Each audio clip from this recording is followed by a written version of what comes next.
మరియు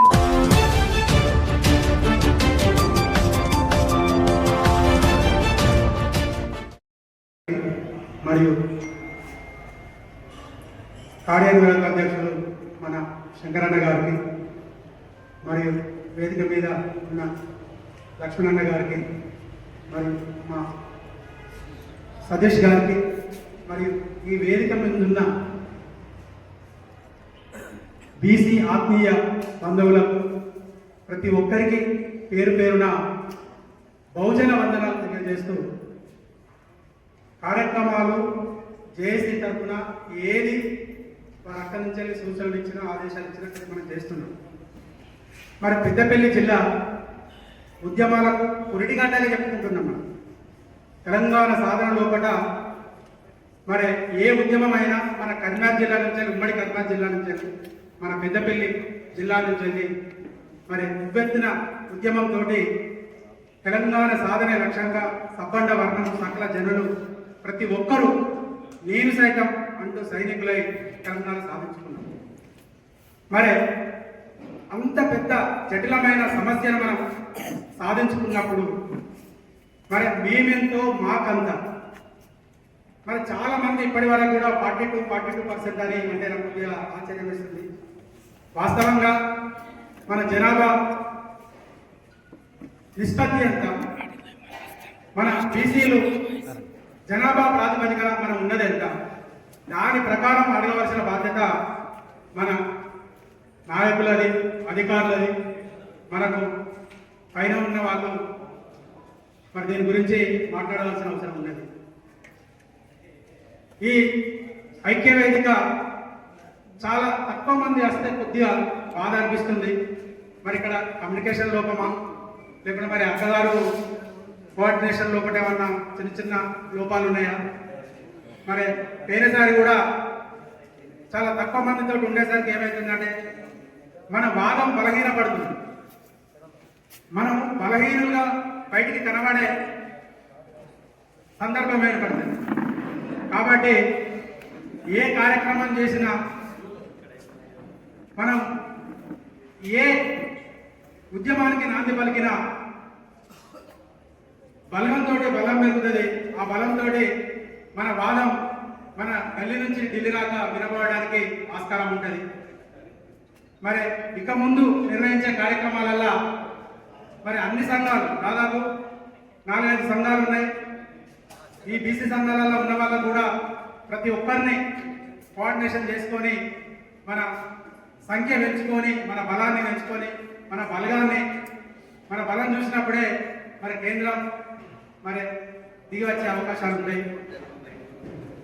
మరి ఎందుకు వెనుక ముందు అవుతుందో నాకు అర్థమవుతలేదు. ఇక్కడ చాలా మంది నాయకత్వ లక్షణాలు ఉన్న వాళ్ళు గ్రామాలల్లో, మండలాలల్లో, జిల్లా స్థాయిలో కూడా మరి ఒక్కొక్క బీసీ బిడ్డ సమాజాన్ని శాసించేంత శక్తి ఉన్నవాళ్ళు. మరి మనమే ముందుకు వచ్చి మన హక్కుల కోసం మనం కొట్లాడకుంటే బయటలకు ఏమవసరం?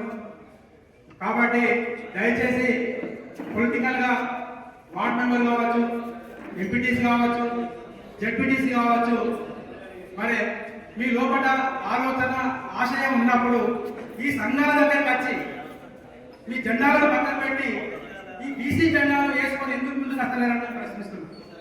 మీకు కొట్లాడేది మీకోసమే కదా, బీసీల కోసం, రాజ్యాధికారం కోసమే కదా. బీసీల ఆత్మగౌరవం, అభివృద్ధి రాజ్యాధికారంతోనే సాధ్యమని కదా ఈ లక్ష్యాన్ని మొదలుపెట్టింది. మరి ఎవరైతే ఆ లక్ష్యాన్ని చేరుకునేవారు, ఎవరైతే ప్రజలు గ్రామాలల్లో, మండలాలల్లో అధికారాన్ని పొందాలనుకునే వాళ్ళు సంఖ్య తక్కువ కనబడుతుంది. ఇక్కడ నాకు అనిపించేది ఏంటంటే ఎవరి శైలిలో చుట్టమెత్తుంది, నాకేమవుతుందనే ఆలోచనతో ఉన్నట్టు కనబడుతుంది. ఇప్పటికైనా రాజకీయంగా ఎదిగిన వాళ్ళు, రాజకీయంగా భవిష్యత్తు కోరుకునే వాళ్ళు, రాజకీయంగా ఇప్పటికీ భవిష్యత్తు నేను రాజకీయంగా ఎదగాలనుకునే వాళ్ళు ఖచ్చితంగా ఈ కార్యక్రమాలలో పాల్గొన్నారు. మనం పాల్గొనకుంటే బలహీనమై పడిపోతాం. మన బలహీనత అనైక్యత గురించి అవుతుంది. ఆ అనైక్యత మన హక్కుల సాధించలేని వెనుకబడతానికి గురైన వాళ్ళమైతాము. దానికి కారణం మీరు కావద్దని నేను సూచిస్తున్నా. మరి ఇక్కడ ఉన్న వాళ్ళే కాదు, ఈ వాయిస్ బయటికి పోవాలి. వాళ్ళందరికీ కూడా రాజకీయంగా లబ్ధి పొందాలనుకునే వాళ్ళు ఖచ్చితంగా వాళ్ళ వంతుకి ఇక్కడికి వచ్చి కనబడాలి. మీరంతే ఈ వేదిక స్వాగతంగా మీకు ఆహ్వానిస్తుంది. మీ ద్వారానే ఈ కార్యక్రమాలు ముందుకు తీసుకుపోవడానికి ఉంటుంది. మరి మీరు ఎన్నుకుండి పార్టీలకు కొమ్ము కాస్తూ నాకేమైతుంది అనుకుంటే నేను దాదాపు ఒక 15-20 ఏళ్ల నుంచి వెళ్ళి బీసీల ఆత్మగౌరవం రాజ్యాధికారంతోనే సాధ్యమని నేను రాసిన కవిత్వం. మేలుకో బహుజన మేలుకో, ఏలుకునే రాజ్యానికి మేలుకు, సమరానికి సైసై అని సైనికులై కదలాండి, సాధించే విజయానికి జై జై అని కదలాండి. మేలుకో బహుజన మేలుకు, ఏలుకునే రాజ్యానికి మేలుకు, సమరానికి సైసై అని కదలండి, సాధించే విజయానికి జై జై అని కదలండి. మొండి నిద్ర మేలుకోండి, నడుం కట్టి నడవండి, అలసత్వం వీడండి, అగ్గి పిడుగులై ఉరమండి. బహుజనుల పౌరుషం చాటి ఆత్మగౌరవం నిలపండి, ఐక్యతతో సాధితే అధికారం మనదండి. మేలుకో బహుజన మేలుకో, ఏలుకునే రాజ్యానికి మేలుకో, సమరానికి సైసై అని సైనికులై కదలండి, సాధించే విజయానికి జై జై అని కదలండి. చైతన్యమే ధ్యేయంగా చేయి చేయి కలుపు, విజయమని లక్ష్యంగా ముందుకేయి అడుగు. సమాజంలో వీరుడై, సమరంలో యోధుడై, సాహసమే ఊపురై, సాధించు బహుజన విజయం. జై బహుజన, జై బహుజన, బీసీల ఐక్యత, బీసీల ఐక్యత. జై పూలే, జై బీపీ మండల్, జై అంబేద్కర్.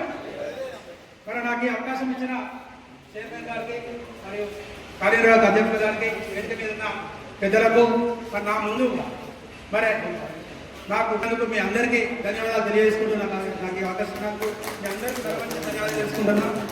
బీసీల ఐక్యత, బీసీల ఐక్యత. Thank you.